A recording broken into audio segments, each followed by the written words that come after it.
here I am with Neil Moodie. Hello again. Hi. And we're back. And I said, first of all, Neil, show me what tools you use, because I think that's really important for people. And why do hairdressers have so many brushes, and what do they need them for? Because I've only got one brush at home and a comb. So, you know, yeah, so you talk me through it, Okay. Neil. So, all right. So Well, I've pulled out a selection Right. from my huge collection. Yeah. And basically, obviously, different brushes do different things. Yeah. A lot of people don't realise, I think a lot of people now know about electrical tools, you know, what's a great dryer, what's a great straightening iron, what's the best curling irons. But when it comes to combs and brushes, I feel like people are still a little bit lost in terms of what to get and what to have. I mean, I think what I normally do is just have a brush that feels good. Yeah, but which is good if you're just brushing your hair through. Yeah. But if you want to use What a about if I brush was for blow drying? styling and blow drying, then you need Yeah. different brushes for different things. Okay. So that's what I'm going to talk you through. Okay. Okay. So, Well, all right. Let's talk about me. right, of course. Let's talk about what would I need. Well, it depends on what you want the brush Oh, for. right, okay. Number one, if I was in the shower and I put conditioner on and I want to brush my hair, because that's when I normally brush my hair in the shower. Right. What So brush would I use? First off, normally wouldn't recommend to brush wet hair. But can I just say something? There is a new wet brush. No, it's not that. What about this? That's a tangle teaser. What would I use that in the shower? That's different. Oh, Yeah. no, that's not a shower one then. I think you can use that on wet hair, yeah. Oh. But it's different because it's plastic. Yeah. It depends what the material is that it's made of. Okay. So if you... If I'm in the shower, so I'm in the shower. So you're in the shower I put and conditioner in the end, Yeah. because that's what they tell me. Ideally, what I would recommend is to comb the conditioner through, Okay. not brush it Okay, through. what comb would I use? A great comb is the rake comb, which is this Right. one here. And the reason why it's called a rake comb is because the teeth are a lot wider, a bit like a rake that you Right. rake the lawn with. Would it be a special, like this is Denman? I think Denman's just quite a good, reliable brand. Right. Their products are quite sturdy. A lot of cheaper combs that can break really easily. So these tend to last That feels a lot quite longer. nice. Yeah, it's not too heavy. No, is it? and it doesn't feel too plasticky. No. Like you said. Well, I think as well it's got quite smooth edges. and it's made out of carbon.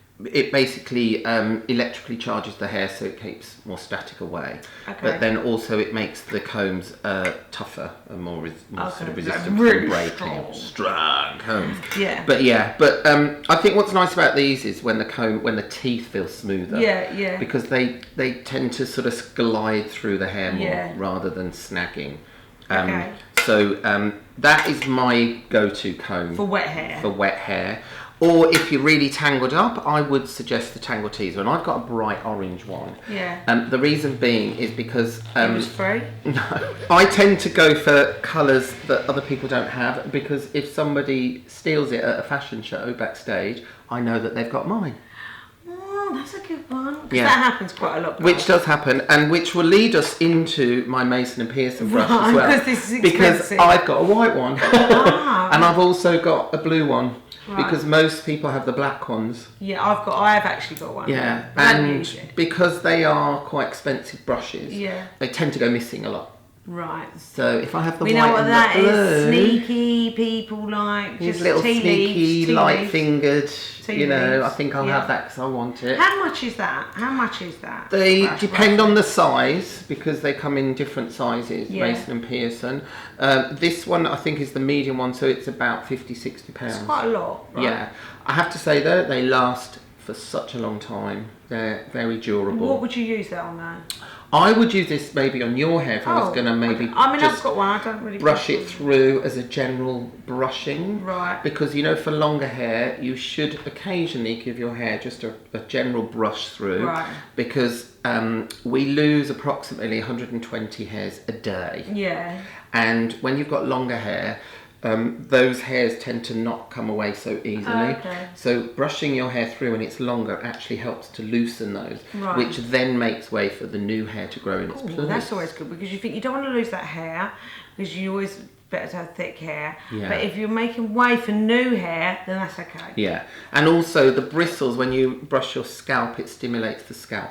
Oh, okay. So that's always good for hair growth Well, I too. actually like these kind of brushes. That's a paddle brush, Yeah. which can also be used at the, I for the dry same my thing. hair with something like that. Yeah, I'll be honest with you. Could I dry my hair? Is that right? to think This to do? is more heat resistant. A Right. Mason and Pearson brush you can blow dry with, but you will find that the plastic part of the bristles will melt a lot easier. Oh, okay. That's why you can blow dry with that one, and I wouldn't recommend to blow dry with this so much. People Okay. do, but you have to turn the heat down. Okay.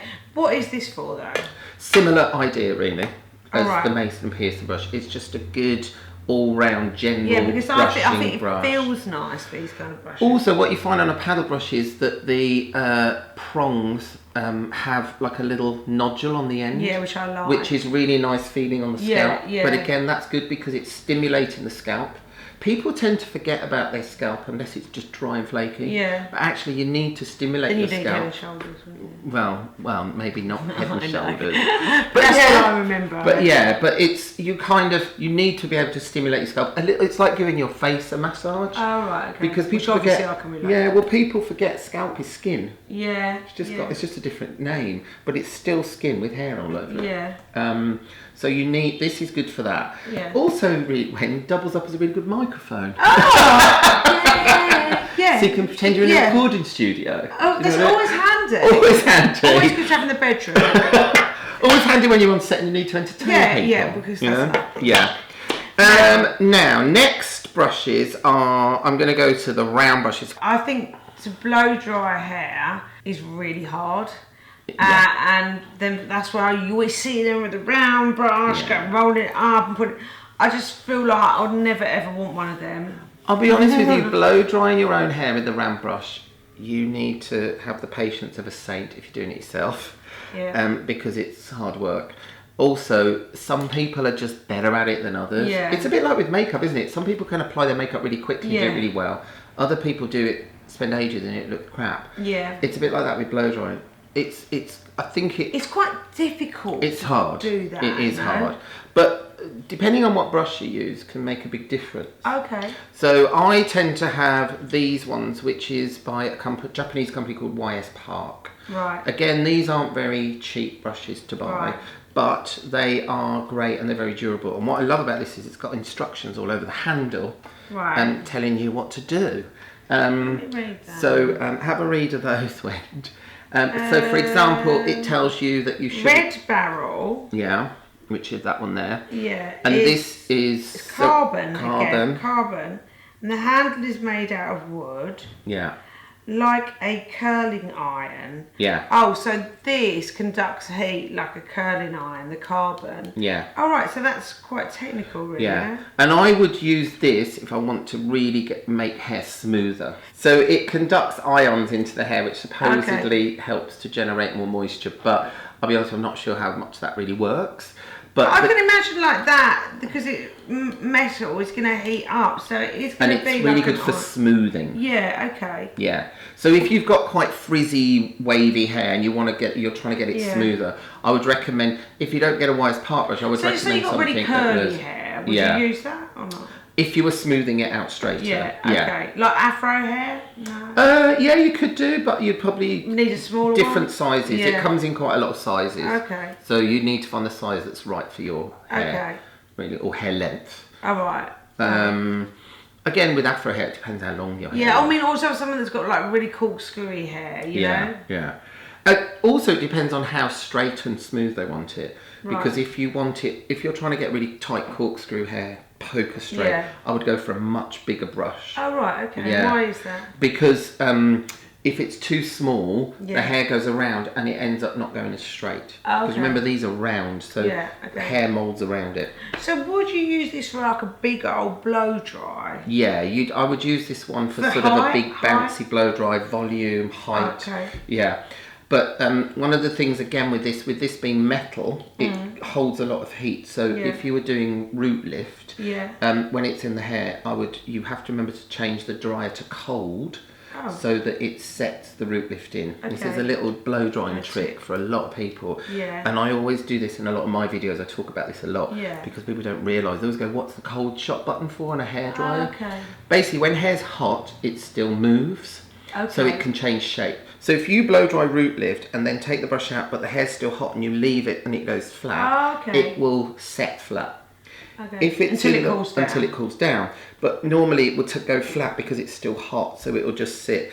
If you do the brush and then do the cold on it, then take the brush out, you are left with more of them. Wow, I didn't know that. And it's the same with curls through here. So you know when you see hairdressers blow drying and then they roll the hair up, so the hair's all around it. What you do is before you take the heat off, you set that on cold. Okay. So when you roll the brush out, all the waves are there from the brush. Okay. So if you pull it out, you'll see the waves, but the gravity will pull your hair down. Let's look at this one. That's the other round brush. Now these are just pure bristle brushes. Yeah. And again, these are great for sort of blow drying, getting volume, getting height. But I find these don't smooth the hair quite as much as the metal ones do. So I tend to use this if I'm getting sort of like body and volume, but trying to leave more of a wave and a curl rather than blow drying. Natural feel. I would use these more to get like a smoother feel to the hair. This is to get a bit more of a wave and a curl. Okay. Yeah. All right. So about this one. Okay. This is a little bit techie. It is techie, and the great thing about this one is cheaper chips. Oh. And all my assistants always laugh about this brush because they're like, oh, the colour's horrible, and it's actually. And Neil's like, no one's gonna nick it. I'm like, you know what? Bad workman always blames his tools. Yeah. Okay. So it doesn't matter how much you spend; it's what you do with it. This is a brush by Macadamia, who do a range of brushes. Not the nuts. Not the nuts. No nuts in it. And basically, it's about £5. So it's a really cheap brush versus, say, the Mason Pearson, which is upwards. Yeah, loads. And this is what I call a bristled vent brush. Okay, because I know vent brush, because I do like them too. Yeah, so this is a bristled vent brush. That's a regular vent brush. Yeah, which I like them. Yeah, a lot of people like these. One of the things with these is though, you can tear your hair quite easily because the plastic is quite hard. It's not that flexible. Yeah. It's great for shorter hair. Oh, okay. And vent brushes are really good for lifting hair off the scalp. Oh, well, I just think it's quite good because it dries the hair quite quickly. Yeah, but I prefer this because I feel it's a bit more gentle on the hair because of the bristles within the plastic. I'm going to have a little go. I mean, it's really hard for me to tell because I kind of leave my hair wet. No, but maybe I should buy one of these. But you wouldn't actually use this on wet hair. I use this a lot. So after I've curled someone's hair on a shoot, and then I brush it out with this because what I find is as well is it leaves some air in the hair. Oh. What I call air. So the hair's sort of light. When you brush out with a Mason Pearson brush, it tends to make it flatter. It's flat, and I don't want that. No, this stops that because there's less bristles on it, and so you end up getting a bit more sort of, I don't know, for me it just feels like there's more air in it. Okay. And it just feels lighter. It doesn't feel like flat to my hair, which I don't want. Which you tend to get more from that. Yeah, and that's why I don't use it, even though I bought one. So that's why I love that brush so much. Okay. And I use that a lot. Alright, in fact, I used it, the tutorial we did on Sean, I used it on her hair. That was what I brushed her hair out with afterwards. Okay. Yeah. The classic demo. I used to love this. I mean, these are great. In the 80s, I loved it. Yeah. This is just a great classic brush. But yours is wood, so that's a bit of a snazzy one. Well, you can get them with different effects on. Yeah, now, but they always used to be plastic. It's actually just wood effect plastic. Oh. Yeah. Also, YS Part that make that one, they make a version of this. Oh, right, okay. But it's about £20 more expensive. Okay. But these are great for blow drying bobs. Okay. I would use this, say if somebody's got all one length bob, I would use this. I'll show it pointed to the camera, because it's slightly curved, it means when you blow dry with it, you can still get a little bit of a bend in the hair. Okay. So with a bob, I always think it's really nice when bobs slightly bevel on the end, so they just slightly turn in, but without going like.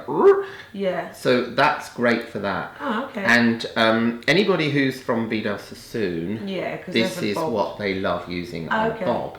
Okay. But it's also great. You can get a bit of root lift on a bob because the hair molds around the round shape of the base.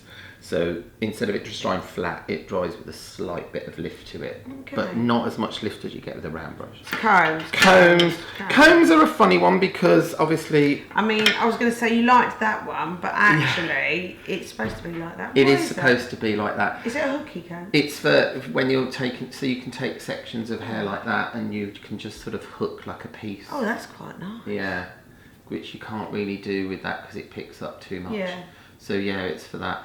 But this is YS Park's Japanese. Again, it's a carbon comb, so for all the same reasons. Yeah.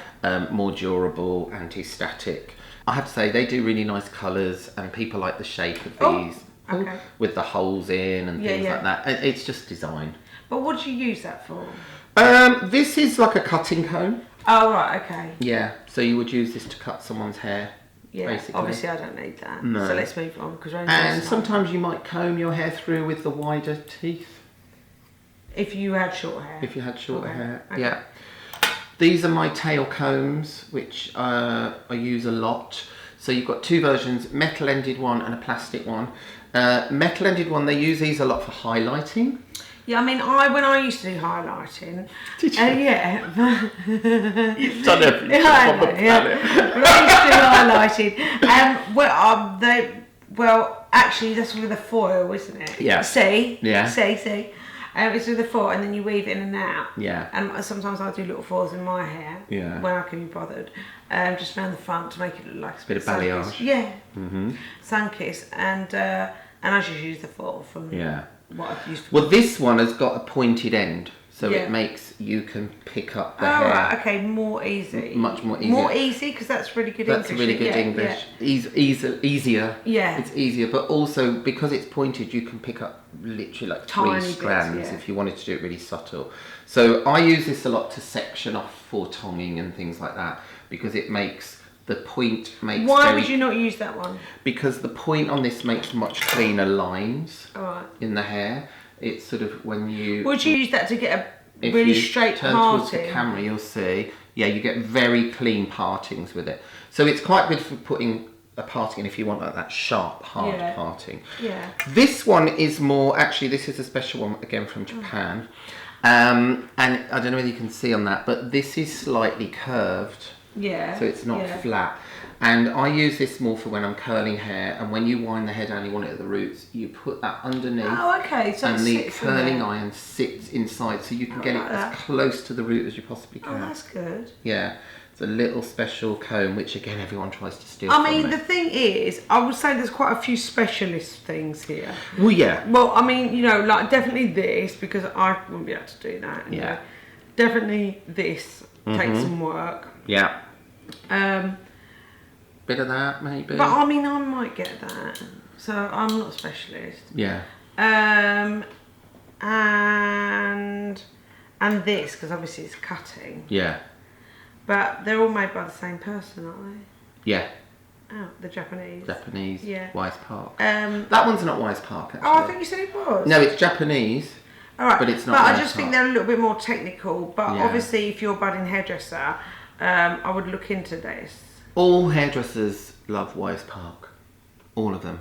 Okay. If you was a budding new hairdresser and you had a limited amount of money, right, and you could only afford to have 5 brushes, what would you pick out what you've got? Well, I think price-wise, because normally if you're a new budding hairdresser with not much money... I mean, you can have 5. You can have one expensive one. Well, one expensive, I would definitely say YS Park. This one? Yeah. And then the rest, I would probably go for Denman, because they are the most affordable and reliable brushes. But what kind of brush would you have? Well, I would definitely get that one. The Denman? The Denman, because lots of people have bobs. Maybe the vent brush. Just for drying off. Yeah, and I don't have any other Denman brushes, but they do a big range. But what other kind of style would you do? Would you would you have to have a Mason and Pearson? Is there anything similar to that or not really? There are similar versions. That so would you cheaper. have that? Remember, you can only have 5 brushes. I know. 5 brushes and a comb. So I would have the Mason and Pearson. Okay. Yeah. This, and you've got to be able to do everything with this. Right. Well, then I'd probably go for that because. Okay. At a push, I could probably. No, you know what? Make it. I'd go for that. So now you haven't got a tail comb. Do you want to swap out anything? No, because you would only probably need a tail comb if you're a budding new hairdresser, if you were going to do colour. Well, I mean, I would want to do colour. So that's my. So this is 5. Neil's top 5 brushes. If you want to be a hairdresser, this is what you need to get. So thanks for tuning in, guys. Thank you. And that's our new brush thing. Yeah. And any questions, let me know. And if you don't like anything, don't watch it. And, or don't buy it. Yeah, or don't buy it. You know. No one's forcing you to buy it. No, don't buy it. They're all suggestions. Yeah, just suggestions, and we're obviously very good at what we do. So. No, what did they say? Tips from the top, but you don't have to take the tip. Okay, see you soon. Bye.